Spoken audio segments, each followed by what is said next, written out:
Will the Panthers avoid being swept by the Canadiens? And Matthew Tkachuk has resumed skating. We'll discuss that more on this crossover edition of Locked On Panthers and Locked On Canadiens.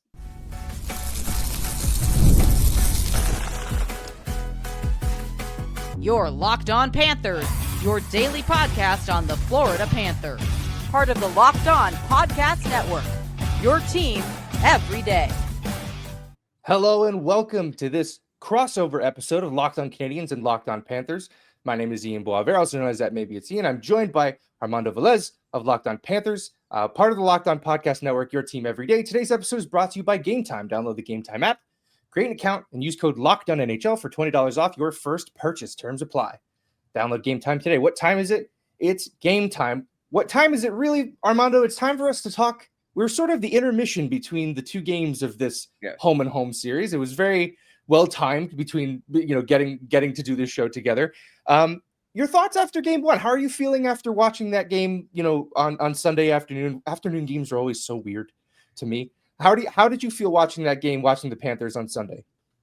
Yeah, I felt like that the Montreal Canadiens had just more of that jump to them when it came to the game. I mean, it's crazy because you think of the whole season series between these two teams. I mean, it's just been losses in three different ways for the Panthers here. The first game was more about the rush chances against. The second game was turnovers in their D zone, and then for this one, even though they got a power play goal in the last one to start the game in Montreal on the 15th, and then this one it was just the fact that the Panthers couldn't stay out of the box, high sticking penalties, and then just being a little slower to their pucks in their D zone, even though they weren't knocking pizzas out of their end.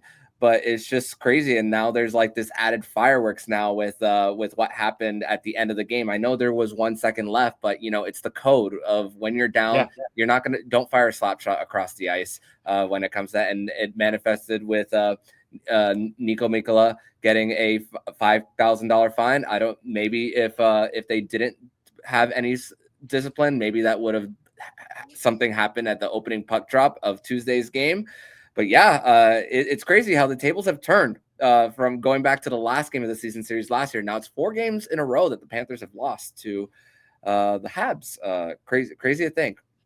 Yeah, it's funny. I had Scott Matla from Habs Eyes on the Prize and formerly of Locked On Canadiens on our last episode. And we were sort of talking about how it's funny this year, the Panthers have sort of become, on 2 separate occasions, the Canadiens get-right game.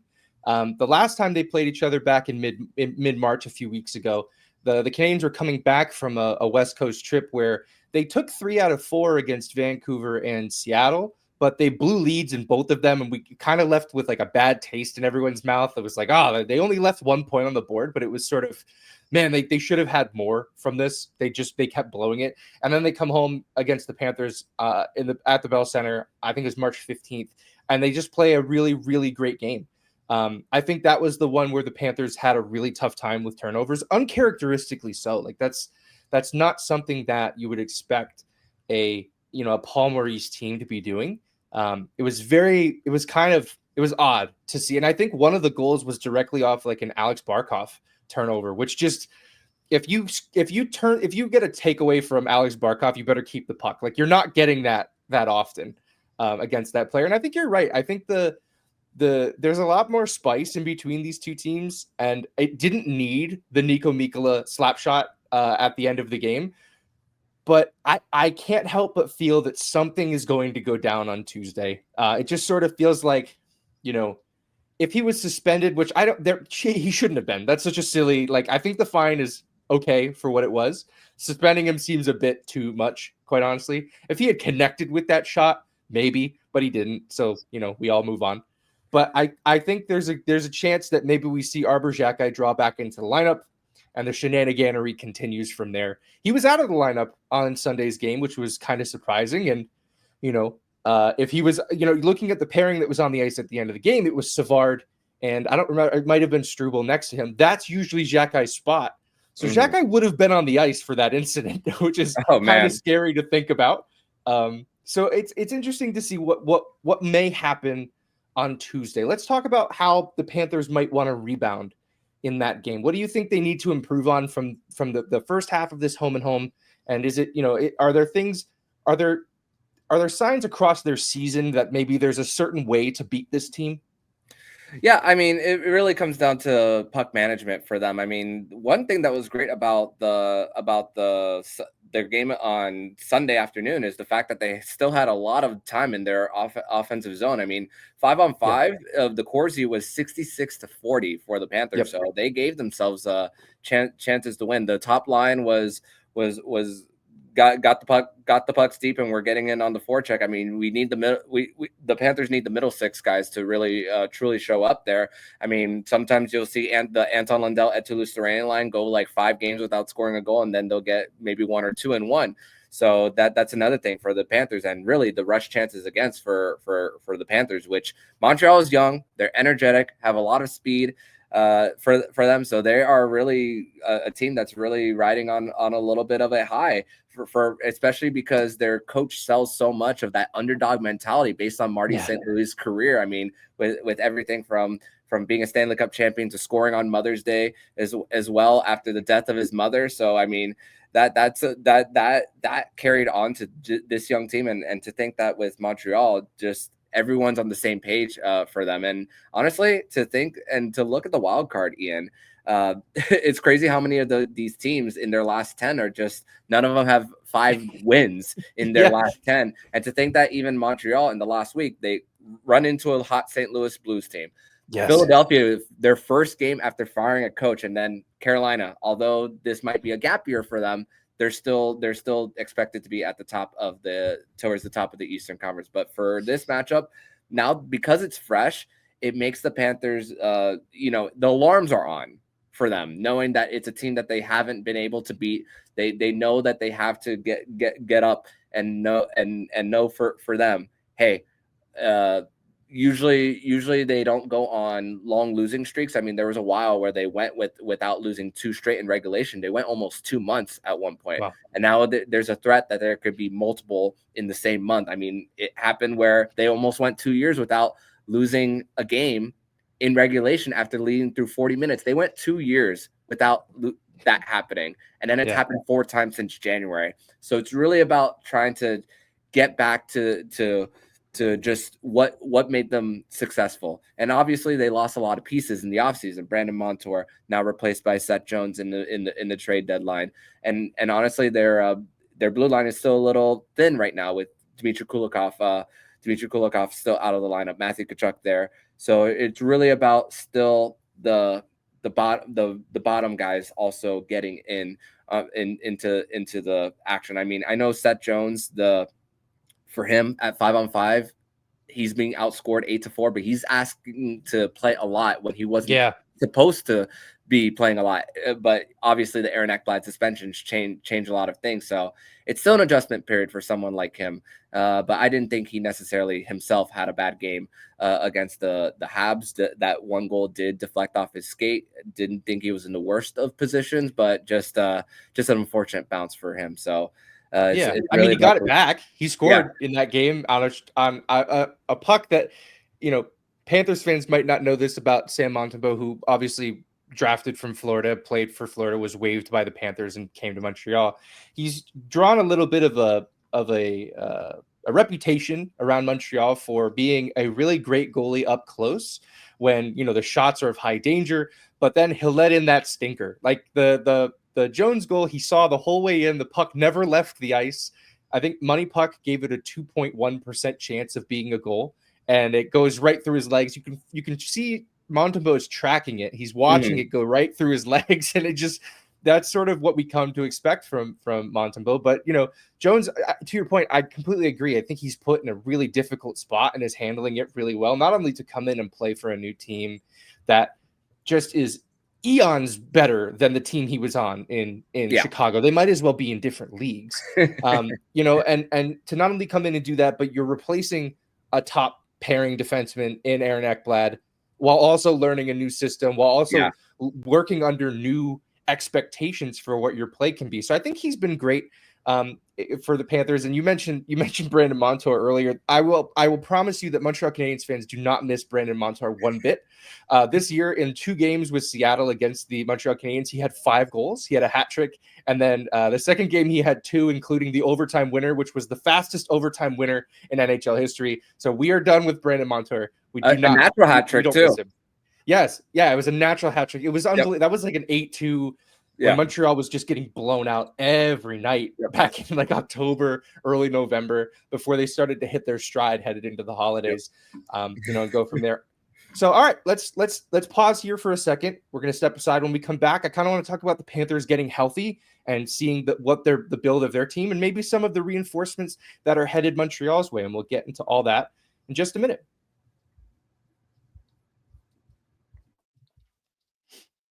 Ever check your bank account and wonder, where did all my money go? Between dining out, online shopping, and entertainment, it's easy to lose track of your spending. That's where Monarch Money comes in. It's your personal CFO, giving you full visibility and control over your finances. Monarch Money isn't just a budgeting app. It's a complete financial command center where you can track all your accounts, investments, and spending all in one place, so you just stop managing your money and start building wealth. I started using Monarch to get a better grasp on my spending. And when I started using it, I realized how much I was spending specifically on food delivery. I'm sure many of us can relate to that sort of charge constantly being on your accounts. It's a lot. And now I budget smarter and I save more. Instead of juggling multiple apps, from credit card apps to banking apps, you can use Monarch to check your finances, track spending, and even plan long-term goals. Managing money with your partner is smoother than ever. You can track shared and personal accounts, set goals, and stay on the same page without the stress. Take control of your finances with Monarch Money. Use code LOCKEDONNHL at monarchmoney.com for 50% off your first year. That's monarchmoney.com, code LOCKEDONNHL for half off your first year. All right, we are back. Locked On Canadiens, Locked On Panthers, part of the Locked On Podcast Network. Crossover episode with Armando Velez of Locked On Panthers and myself, Ian Boisvert of Locked On Canadiens. Let's talk about the Panthers getting healthy because, look, we all watched the Four Nations. We watched what happened to Matthew Tkachuk, and while it was important at that moment that that U.S. was losing that player, in the back of everyone's mind, we're also thinking this is a guy who could win a back-to-back Stanley Cups. The Panthers are going to be missing this guy. How have they kind of weathered the storm without him? And where are we at with an update on his health? Is there anything new in the hopper there? Well, regarding his health, he actually started skating for the first time since the injury, which first happened in Montreal, which that was the game on February 15th. Yeah, it's like never forget where you were on February 15th, 2025, when it started off with the 3 fights in 9 seconds. Man, for that, it was just so good, putting the hockey world on display there, but. I even said it at the time that the Panthers owe Matthew Tkachuk an opportunity for him to play at the Four Nations, even through the injury. And I said even if he played in the final, he was going to miss some time after, even if he did make that game through for him. But as far as like how the Panthers have managed, they've only lost 2 home games since the injury to Matthew Tkachuk. But they recently went on a 6-game road trip where they blew 2 third-period leads, which is one of the 4 third-period leads that I spoke about, the 2 of the 4 in the last 2 months, and that happened in that 6-game road trip, 1 in Boston and 1 in New York for them. But it's just really just been the focus for them that has just been tough to get through. And obviously, Brad Marchand's getting back into the mix after being week to week for him, so he's trying to also get acclimated. 11 games is not necessarily a lot to get used to it, but with an experience of 1,000 games like Brad Marchand, I don't think it's going to be that big of a deal when it comes to how he's fitting. So very excited to see what a possible rat line of Matthew Tkachuk, Brad Marchand, and Sam Bennett is going to look like. Which that begs the question: what's going to happen to Mackie Samoskevich, who's in his first full season with the Florida Panthers? Now we've seen a bunch of upside with him in the top 6. Who does he knock out if he does stay in the top 6, if he goes up to the Barkov line, or does he go with someone like Anton Lundell on that third line? And there's good problems to have when it comes to that. And Dmitry Kulikov is expected to return before the regular season ends. They're both going to be traveling on this trip. but neither of them are going to play. The Panthers don't have the cap space to bring Matthew Tkachuk back up until the playoffs. And Dmitry Kulikov, he hasn't even skated yet. So the thing is that both are going to be around the team. That's the great part about this, what the Panthers are getting here. And thankfully for the Panthers, we won't have to nitpick things from their third pair defense in Uvis Balinskis and Tobias Bjornfoot, because it's just been a little tough to watch, where Bjornfoot's a little undersized and he does get beat with the net front battles in front of their end. And Uvis Balinskis, I like him as a skater, but sometimes there's those questionable breakout passes that ends up in rush chances for the opposition. So, but the fact is, Aaron Ekblad's not going to be back until Game 3 at the earliest for the Panthers. So they're going to have to manage things even when they do get to Game 1 of the postseason. Yeah, that was one of the largest shocks of the hockey season was seeing Aaron Ekblad's suspension being announced. But look, I mean, the thing with the Panthers is they just have a ton of depth, right? At every position, they're as deep, if not deeper, than anybody else in the league. And I'm looking at Tuesday's matchup against Montreal, an opportunity for the Canadiens to potentially sweep the season series against the Florida Panthers. And I can't help but feel that we are on a trajectory for the first,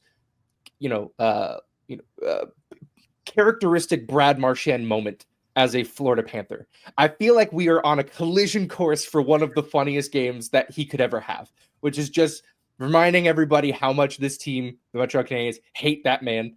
And I feel like if he's going to have a coming out party, it's going to be on Tuesday. I know Habs fans are yelling at me right now in their cars or at their desks, telling me to stop speaking this into existence. But we have, as Habs fans, we know we cannot, stop Brad Marchand. We can only hope to contain him for a certain amount of time. They did for a game, but I think just as he gets more under his belt, and I think if the game gets nasty, like we're kind of anticipating, that's kind of where Brad Marchand thrives. He lives in the gray, right? Like I find that's where he's probably going to be at his best. So very curious to see how the Panthers bounce back on Tuesday. I will say for the Canadiens on their end, Jacob Fowler is out of the NCAA tournament as Boston College was eliminated by Denver on Monday night, or Sunday night rather. And Melbourne, Florida native. Yes, Florida native. He does have Habs. He has Canadian heritage in him. So I think he changed his Twitter profile picture to him as a little kid wearing a Canadiens jersey. So it seems like it's his time at Boston College is over. And it's just a matter of whether or not he's going to make the jump and sign his entry-level contract in the NHL, burn a year, maybe back up, at some point. It seems unlikely for that to happen. I think what's more likely is he signs an amateur tryout with Laval and then puts off his entry-level contract to start next season, where maybe he can make a run at that, having that role in Montreal. And the other player I wanted to touch on briefly was Oliver Kapanen. Finished up his season over in Timrå. They were eliminated by Frölunda in the playoffs. So he is on his way to Montreal. Back at the trade deadline, they mentioned that he's eligible to play in Laval when he comes back. We're all trying to understand if he's also eligible to play in Montreal, because that's a player that I think the Canadiens could really benefit from having in their lineup, because they don't really seem to trust Joshua Waugh in a top six role right now. Michael Bozzetta plays, when he does play, it's 4 minutes a night. Like, he's not a guy that's getting a ton of run. So I'm wondering maybe if there's an opportunity to get a guy like Oliver Kapanen into the lineup for the Canadiens. Not likely this week. It would have to be next week. He has to come back and practice, and they have to make a decision if they want to have him in Montreal or if they want to send him to Laval, who Laval just clinched the playoff spot in the American Hockey League. They're one of, if not the best teams in the American League. Do you just bolster that team even further for a playoff run? So there's a lot of decisions upcoming for the Montreal Canadiens. Yeah. One last thing before we head to break here. Give me a prediction for Tuesday. What do you think is going to happen when these two teams finish their season series? And it's an important game for both teams, as we'll talk about in our third segment. Yeah, I do think the Panthers will find a way to win and avoid the sweep for them. I do believe that they will, and I'm interested to see how the line matches are going to be for them. Are they going to match the Suzuki line with Barkov, or are they going to is Martin St. Louis gonna go away from the Barkov line and match him with the Sam Bennett line? So that's what I'm interested to see to start off for this one. So that's a matchup that I'm going to be looking forward to, especially knowing that Brad Marchand is going to be on the ice for the Panthers, and Vitek Vanacek is likely going to be the starter for the Panthers because the Panthers will be on a front end of a back-to-back, right? And they will be facing the Leafs on the second end, which is the team they're actually battling with for the top of the division. So they're going to give Vanacek a run here for more than likely for this first game. So I think that the Panthers will find a way to get a dub here. Yeah, that they're all 4-point games, so to speak, because they're in division, but the Toronto Florida game is the true 4-point game, right? Because that could determine who wins the division. Quite honestly, it could be what that one team needs. So it makes sense that they're going to go back to Bob in Toronto. And look, Leaf fans, if you're somehow watching this for some reason, I don't know how you stumbled upon this, but Montreal has done you guys a solid. We've beaten Florida a bunch this year. They've gotten no points against us so far. If you guys can't win the division, that's on you. We did our best. Yeah, I think I do think you're right. I think Florida finds a way to avoid being swept in that game. My only hope is that the Canadiens find a way to steal a point. I think Florida will be coming out trying to win that game from the outset, and it'll be up to the Canadiens to try to weather a storm from a true Stanley Cup contender, which they've done pretty well this year, right? They had that 4-1 comeback against Colorado. They've beaten Florida a bunch. They've played teams, out west really well. So I'm not too worried that they're going to get blown out of the building, but I do think that the Panthers just decide enough is enough. We're gonna get on the board against this team one way or another.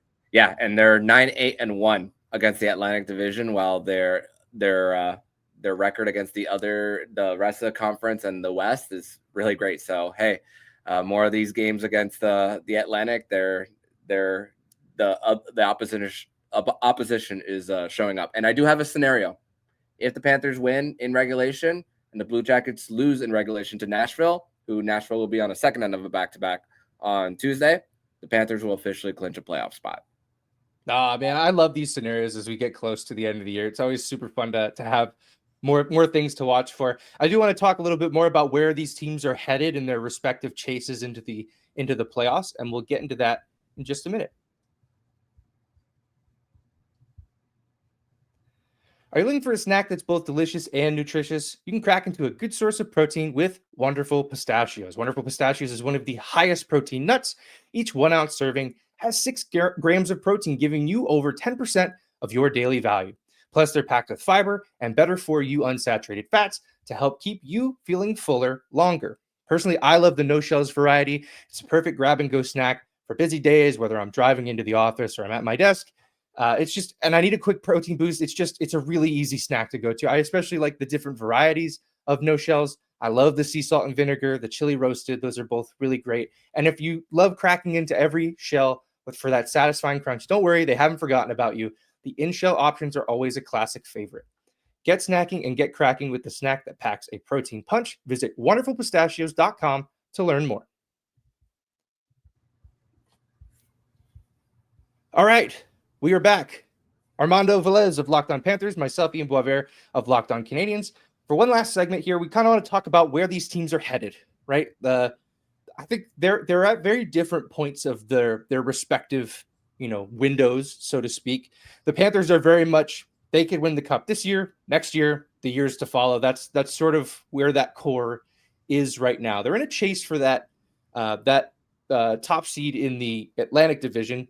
I think the top seed in the Eastern Conference is all but locked up by the Washington Capitals, who have stopped playing meaningful games some time ago. They're just kind of hoping to see more Ovechkin goals as the season unfolds, and they're totally happy to do that. But in the Atlantic Division, you have the Panthers, the Lightning, and the Toronto Maple Leafs all arguing for that number 1 overall spot in the division. Who do you think at the end of this comes out with it? Is it the Panthers that end up with that number 1 spot? All right, so I'm going to provide the audience with strength of schedule. Yeah, let's do it. How many back-to-backs these teams have. So the Panthers Florida has the 14th toughest. Toronto has the 11th toughest, while Tampa Bay has the 10th easiest. Florida has 3 more back-to-backs, which 2 of them are going to come in the next 6 days. Yeah. So it's probably going to be Vanacek, Bob, Vanacek. So I think he would play in Ottawa because they also play Toronto on the Tuesday coming up at home. Right. So I think they're going to give the usual Saturday 2 days off rotation back to Tuesday for Sergei Bobrovsky. So I think that's how it's going to go. So 3 back-to-backs for the Panthers, 2 back-to-backs for the Leafs, and 0 for the Tampa Bay Lightning. And now looking at that and seeing the strength of schedule, I think it's going to be Florida, Toronto in round 1. And I think with the injuries for the Panthers, I think it's really for them. Just get right. Yep. Get healthy. Yes, home ice means more to the Leafs, but that I still at least want that home ice for at least round 1. But the Panthers can go into Toronto and win a series for them. So I kind of accepted that, with the injuries that it's going to be a tougher hill to climb, and they don't own the tiebreakers over neither of them at this point in time. So that's what's going to be a little tough for the Panthers here, and to sweep these next 3 games against Toronto and Tampa Bay. That's a lot to ask for. I will say that. Yeah. So it is, but if they pull that off, I'd be over the moon. It's their spot to lose, right? Like they've put themselves in a position where it's okay. You control your own destiny to get that spot. So I mean, look, this is the time of the year for it, right? I mean, to your point, not only does Tampa have a nicer schedule heading into the end of the season, but I mean, Nikita Kucherov has had back-to-back 4-point games. He's locked in. That's a guy that Montreal fans, Florida fans alike cannot stand that man. And for good reason. He's just an incredible hockey player. And also he plays a very good villain. It's just what he's good at. Especially with his responses to the media. Yeah, I know. That was the whole thing after the cup was very, it still sticks in our craw. Everyone's like, oh, why couldn't you just laugh at it? It's because our team just lost in the Stanley Cup final. Would you be laughing? I don't think so. Anyway. Yeah. And look, I think the thing that I'm rooting for the most, and I know I think it would be best for hockey as a whole for Toronto to win that division, because then we would get Toronto, Ottawa in round 1, which would be incredible. We'd get Battle of Florida as well. Just the matchups would be so good. I would really it's good for the soul at that point to get those. And look, I mean, Montreal is not going to have enough gas to catch Ottawa this year. They're really fighting for that last wild card spot. It's really down to them. Both New York teams, the Rangers, the Islanders have slid a little bit, but they're still in that fight, as is Columbus. Detroit won't go away, although they're still pretty far out. And Detroit has the hardest remaining schedule. So it's really difficult to see them getting back in it. But if they did, you will know that they have earned it, that they've played a gauntlet of games. Montreal's got Florida Tuesday, and then they've got a bunch of games they need to win. They've got Boston. They have Philly again. They have Nashville. They have those are teams they need to beat if they want to be in this race. It seems like none of these teams want to be in this race. It's very much shades of last year, where it was Philly and it was Washington, it was Detroit, who were just, no, you take it. No, you take it. Like none of them wanted to take that last spot and get in just to get their teeth kicked in by the Rangers, which is ultimately what happened to Washington. It's going to be interesting to see the Canadiens team that we see the rest of the way, because I think Canadiens fans have argued that they look tired, and I wouldn't say that. I think they look overwhelmed by the moment. They recognize the size of the task that's in front of them, and even though they were in the driver's seat, they controlled their own destiny for some time. Now less so, but they just sort of it looked like they knew what was in front of them, and it scared them, which is fine. Like they're a young team; they shouldn't even be here, quite frankly. Yeah. So it's nice that they are here, but yeah, it's going to be a fight towards the end here. I know in our show notes that you sent over before, you had a bold prediction. You wanted to do some bold predictions. Did you have anything cooking in that respect? Before I do, I'm looking at the strength of schedule for the wild card teams. For Habs, 5th easiest, 8.6% money puck gives them to make it. New York Rangers, 2nd hardest. Columbus, 7th hardest. Detroit, hardest. The lack of head-to-heads might hurt for the Habs here when it comes to what could possibly happen. But again, they're still very much in control, right? They are in the spot as of right now.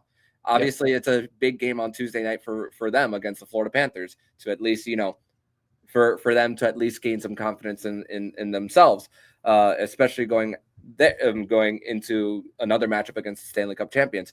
But during the summer, I had a crossover with Laura Saba, your co-host, and she was very shocked when I laid this prediction because she didn't have any expectations. A lot of people didn't about the Montreal Canadiens going into this season.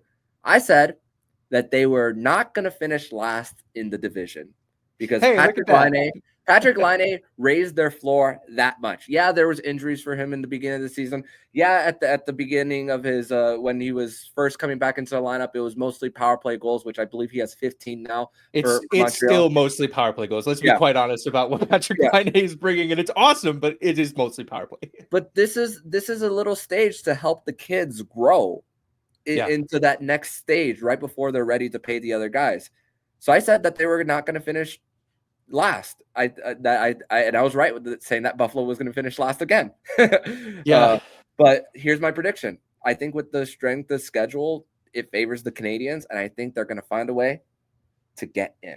I think they will be that team, but the tiebreakers don't favor them, so they got to win outright, which is the tough part. I think it's going to come down to game 82 for them to get in. Man, and that's a game against Carolina, who at that point, I mean, right now, Carolina doesn't have much to play for. They're pretty much locked into that second overall in their division. They can't beat the Caps, and they're not going to fall far enough to lose to New Jersey.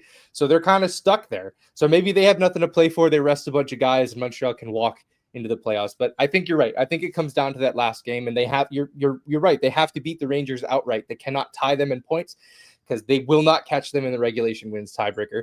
My bold prediction is maybe less bold, but I'll pick a Stanley Cup winner. I think the Panthers have what it takes to go back to back. I really do. I think that, as time goes on, we start to see that these teams that have just built, the types of rosters that get it done in the playoffs, they don't forget how to get it done. I think we see, what is this, the 7th straight year that a team from Florida is in the final or something like that. It's bonkers. It should not be this way, but it is. They're just currently both really elite teams. Is it 5? 5 currently. Yeah. So they're built so well. I'm so jealous of the roster that they've been able to construct. And they've done it the right way, really, through draft, through trade. They haven't, and then they still find guys like Mackie Samoskevich, who's every time I watch him, I go, that's a kind of player that makes a great team, an elite team, because you just find this guy and you turn him into a guy who can chip in. I don't know, maybe he's a 30 goal scorer one day. That doesn't seem that far off for him. I think Florida goes back to back. They end up raising the cup at the end of the year. I'm hoping so, and that's why for Mackie Samoskevich, I'm hoping that he gets a long-term deal at early on, right before the cap goes up. And for the Panthers, this was the time last season where they were starting to take a little bit of a dip, and then once April came around, that's when they started coming back up and getting ready for the playoffs.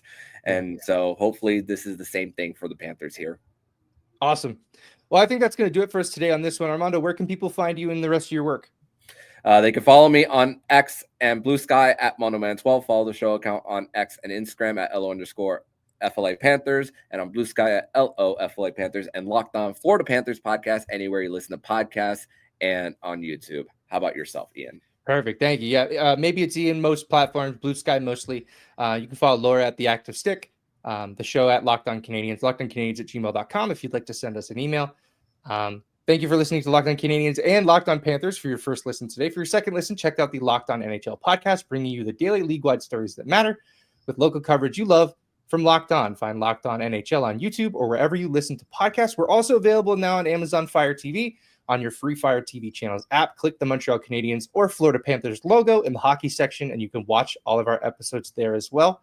Thanks so much for listening today, and we will see you tomorrow back on our respective programs. Take it easy. We'll see you then.